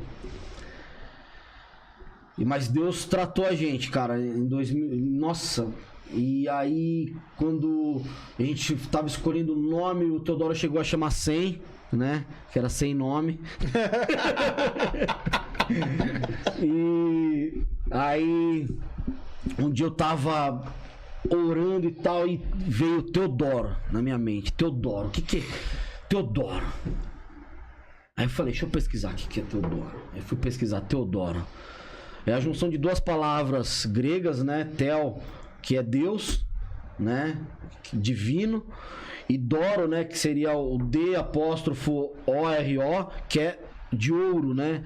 Dádiva, presente, que foi um dos presentes que Jesus ganhou quando ele nasceu, né? Então vi lá, Teodoro, dádiva divina, presente de Deus. Eu falei, cara, esse vai ser o nome do meu filho. Se for menino, vai chamar Teodoro. Aí a Fabi, meu, de onde você tirou esse nome? É Teodoro. É Teodoro. E nasceu Teodoro. Cara, se vocês conhecem ele, tio Melão, tio... Meu, cara, o Teodoro, ele...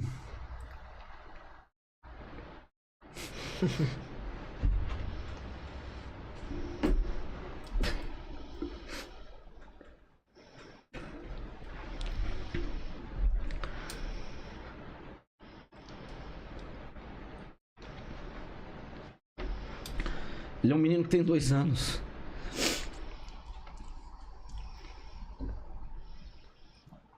Eu não conheço ninguém.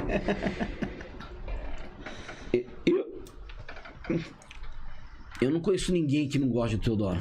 Não, ele é demais, cara. Não é porque seu filho, porque a gente tá aqui. Eu não posso. Cara, não tem nem o que falar, cara. O Victor sabe. Pra eu falar do Theo, eu não posso. Eu sou o tio Babão. Que através de. Quando ele nasceu, que eu conheci você e a Fabi.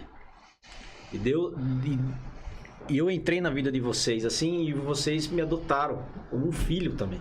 Mais um. E depois que eu fiquei sabendo toda essa história, e eu falei, meu, Deus sabe tudo que faz, cara. E ele foi moldando tudo isso em você. E pra você se tornar esse pai que você é com ele, esse pai que você é, não só pra mim, mas com muitos que você lidera. E você meu, eu sou totalmente um cara que suspeito de falar de você. E eu vejo hoje, cara, que nem a gente foi esse dia, sabe?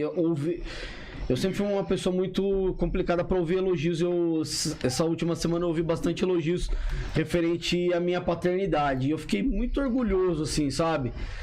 Mas é muito louco porque eu só sou um bom pai pro Teodoro porque Deus, ele me ensinou a ser um bom pai pros meus liderados.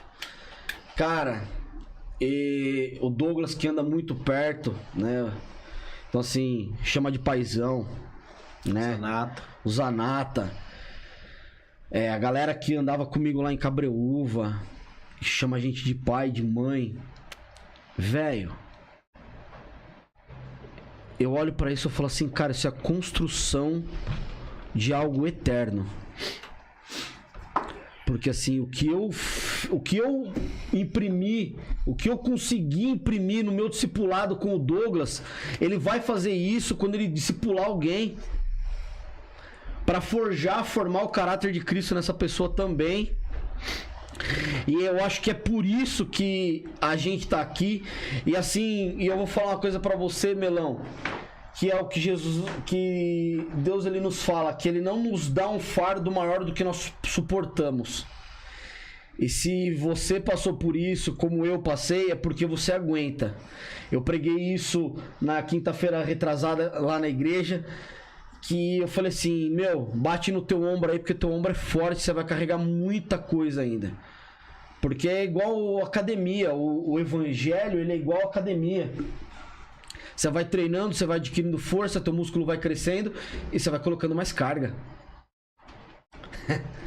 Você entrou na academia há 15 anos, você tá pegando 5 quilos ainda? Não, mano, você tá pegando 150 quilos no supino, reto.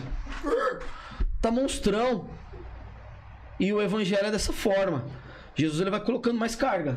Você aguenta? Então eu vou colocar mais. Você aguenta? Então eu vou colocar mais. E é dessa forma.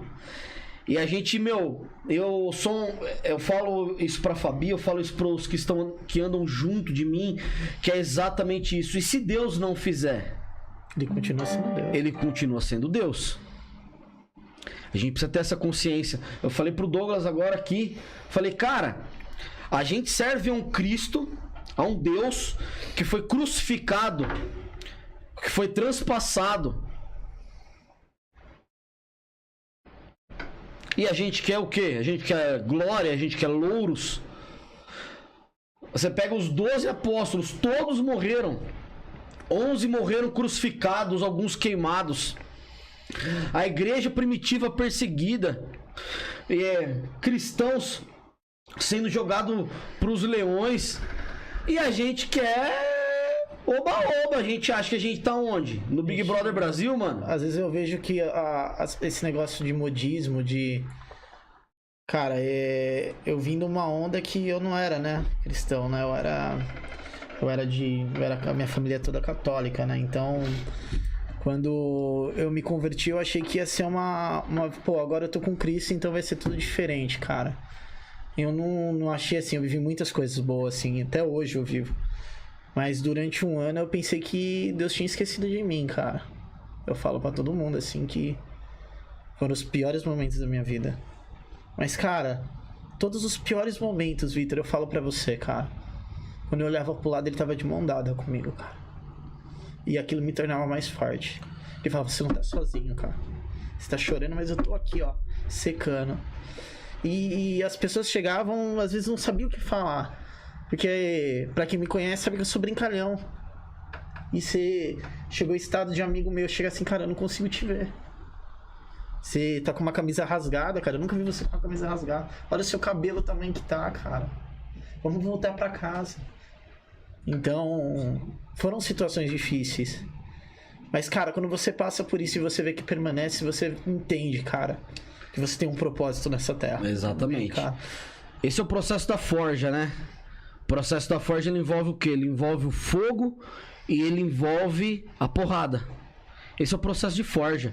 Quando Deus ele tá te forjando, ele vai te testar no fogo, ele vai provar a sua temperança no fogo, que o fogo é justamente isso, para dar rigidez. Sim.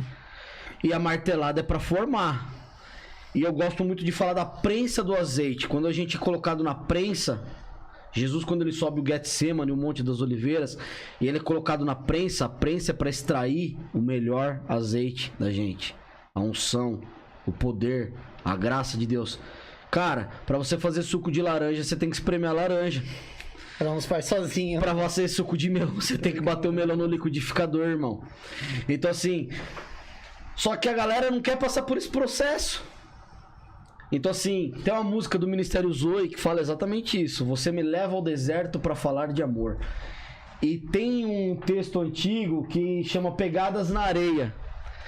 Que o autor ele tava ali falando, ele conversa com Jesus, que em todo momento ele vê 4 pegadas na areia, mas que no momento mais difícil da vida dele só tinha 2 pegadas na areia. Então ele questiona o Senhor e fala assim: Senhor, no meu momento mais difícil, por que o Senhor me abandonou? E aí Jesus fala pra ele: mas eu não te abandonei. Você só tá vendo 2 pegadas na areia porque no momento mais difícil da tua vida eu te carreguei no colo. Eu coloquei você no meu ombro para te carregar. Porque você tava precisando. Então, assim... E a pegada na areia... É na praia? Não, mano, é no deserto, velho. É no deserto, é ali que Deus ele vai forjar mesmo aquele que permanece, aquele que tá firme, aquele que... Então assim, Piá, você tá chegando, você é novo, velho, caminhada com Cristo é treta, mano. Obrigado. É treta. O Douglas ele participou recentemente de um acampamento sobre perseguidos. Troca ideia com ele sobre isso daí. Eu sou um cara que eu creio muito nisso daí. Que nós vamos... Isso é uma crença do Vitinho, tá? Isso não é doutrina, não é da nossa igreja. Eu creio que nós vamos passar pela tribulação. Nós precisamos ser perseguidos para sermos provados. Literalmente, a igreja, se a gente pega a igreja quando ela mais cresceu, foi quando ela foi perseguida. Sim. Também, né? Então, esse avivamento todo que hoje a gente tem também, eu acredito que seja um pouco dessa visão que você tem. Porque hoje, com tudo que a gente passou, muitas pessoas caíram desse barco, mas muitos e muitos já chegaram. Sim. Entendeu? Com tudo que aconteceu, eles viram que o ser humano não está no controle de tudo. Porque o homem já estava numa soberba que a gente tinha controle sobre doenças. Veio uma coisa, acho que nunca ninguém imaginou. Levou tantas pessoas, barrou uma economia e a gente ainda sofre as consequências disso. Não, Deus ele mostrou durante a pandemia do coronavírus exatamente isso, que na verdade a gente não tem controle de nada. Nada. Nada. A gente não tem controle de absolutamente nada da nossa vida. E isso é uma verdade bíblica que nós precisamos aprender a viver. Que você não tem controle de nada na tua vida. Se você acordou é porque Deus permitiu que você acordasse. Se você dormiu é porque Deus permitiu que você dormisse. Se você sonhou é porque Deus tem permitido que você sonhe. Cara, nada tá no nosso controle, nada. E as pessoas elas ficam nessa aí de muitas vezes querer barganhar algo com Deus e querer um evangelho light. E o evangelho não é light. Ó, você vê, nesse negócio da pandemia. Eu lembro que eu fechei a minha loja, né? E, cara, ia ficar aquele período fechado, né, cara? E, cara, eu questionei Deus, fui orar. E eu tava no grupo lá da igreja, né? E daí eu vi o Danilo tava esperando um rim, né? Ele foi transplantado, acho que o Danilo é um menino da nossa igreja, acho que nem sabe que eu nunca falei isso pra ele, né? Quando eu fui orar, Deus falou assim, eu falei, Deus, olha as coisas fechadas da família. Ele falou, cara, eu não durmo, não paro. Enquanto tudo isso tá acontecendo, eu tô operando milagres. Vocês têm mania de olhar pro que tá acontecendo de ruim, mas eu ainda estou fazendo um milagre. Porque vocês ainda olham pro que é ruim, cara. Eu falei, puta, cara, acho que era a posição, a visão que a gente tem mania de olhar o que tá errado, mas a gente não vê as coisas que estão acontecendo à nossa volta, cara.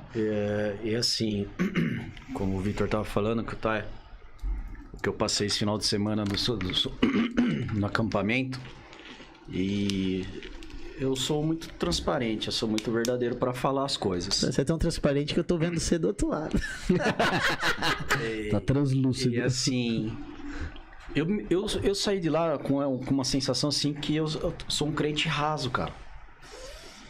Porque muitas vezes a gente, é que nem o Victor tava compartilhando, falando,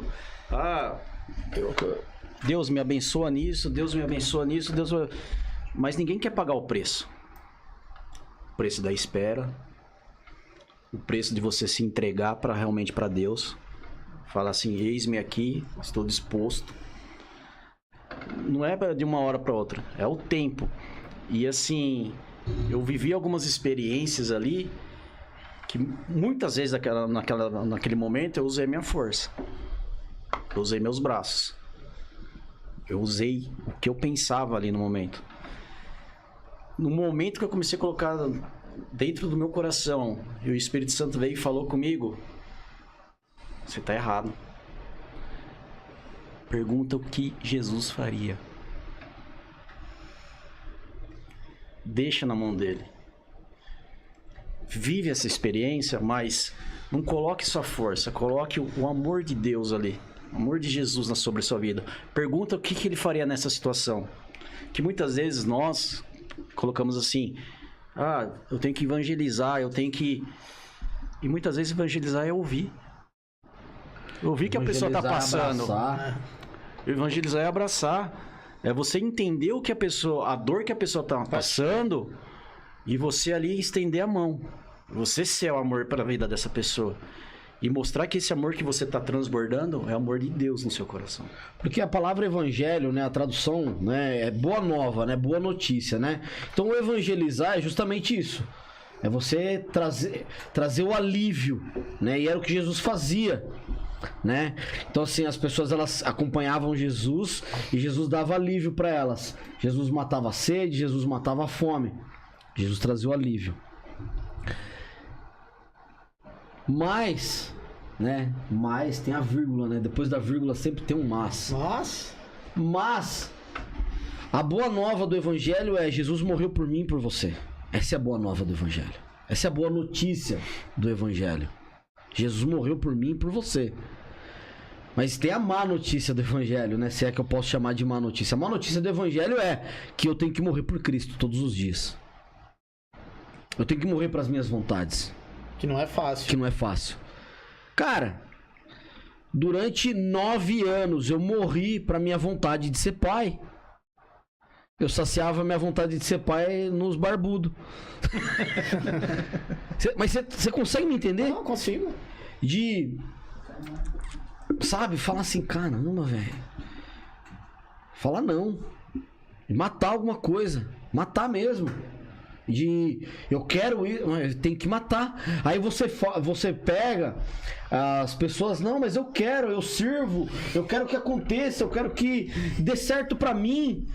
Tem que dar certo, tem que dar certo, tem que dar certo.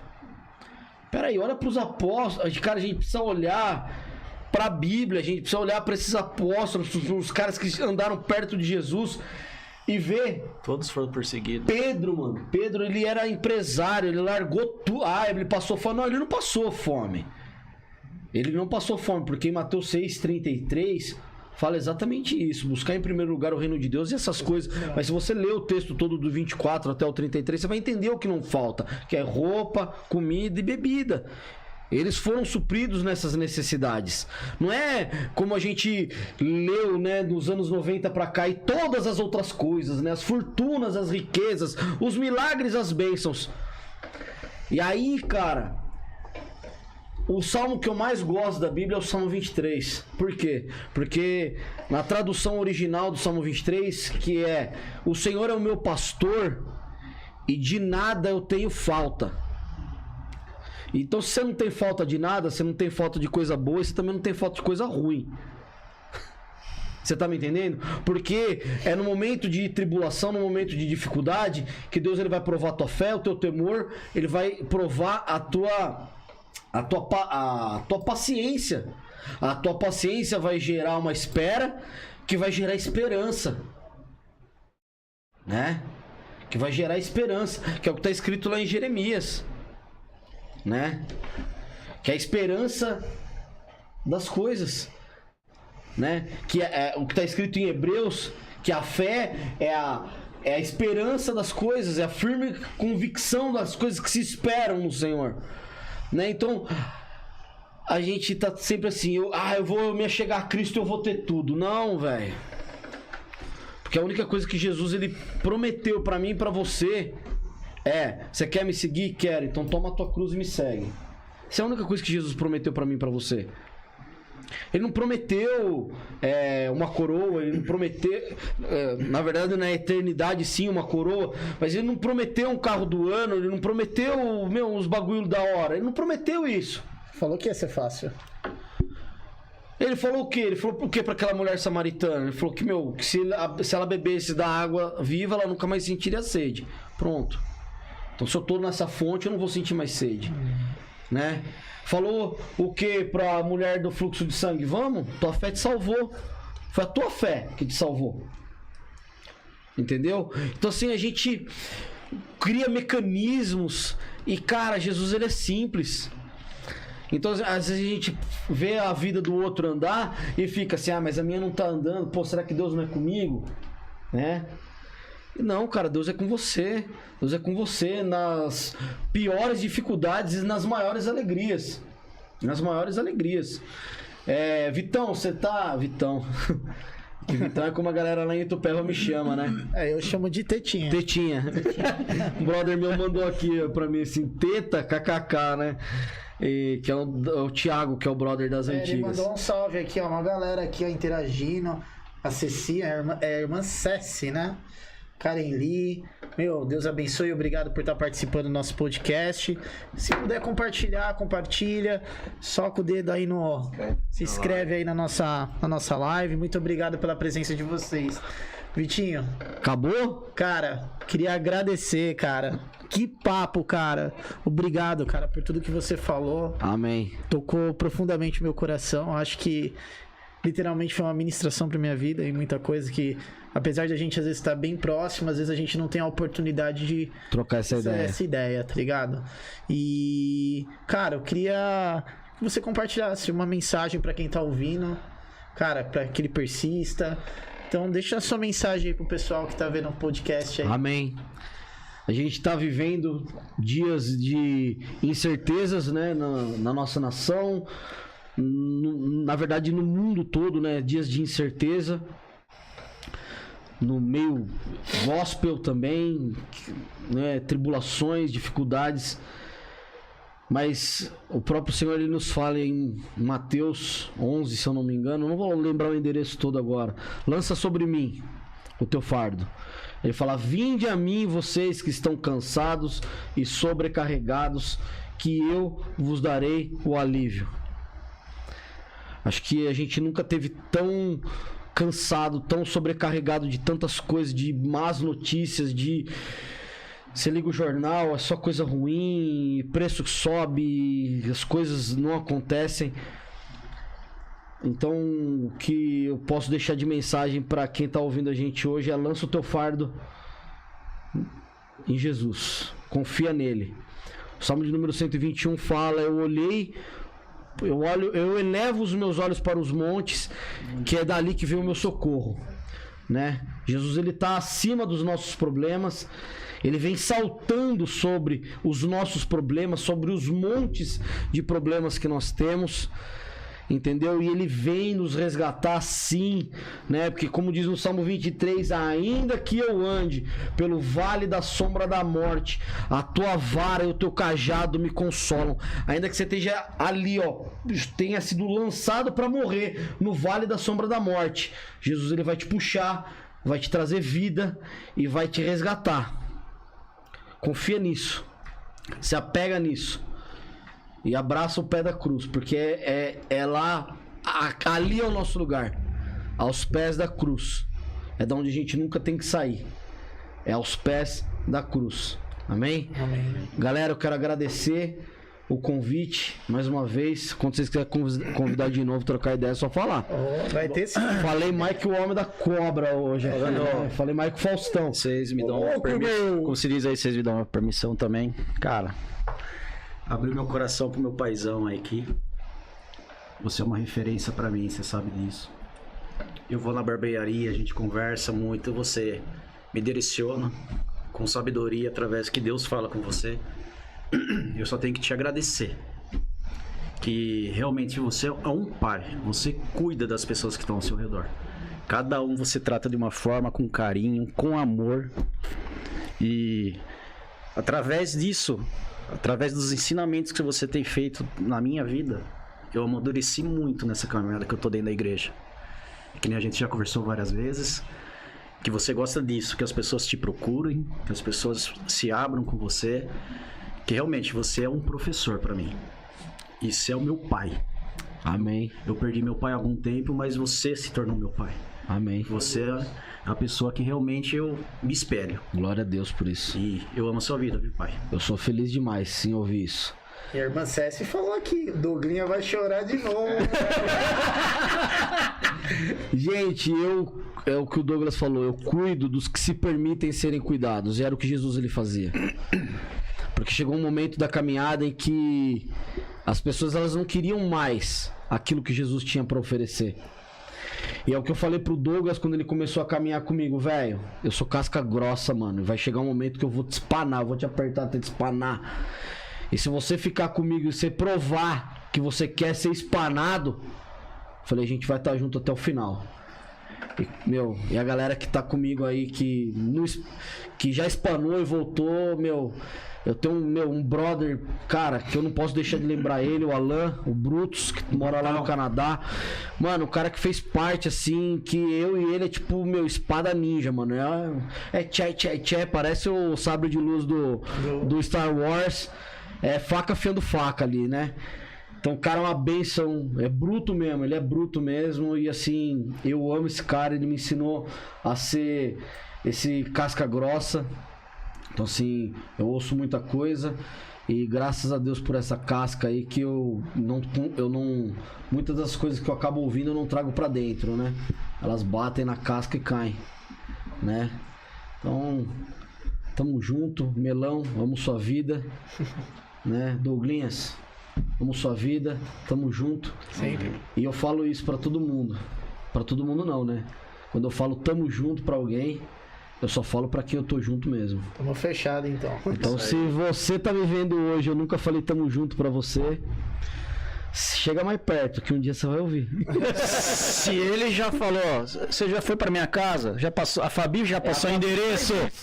Se não passou o A endereço... Fabi chama todo mundo pra ir em casa e não passa o endereço. É que ela não quer que ninguém vá, né?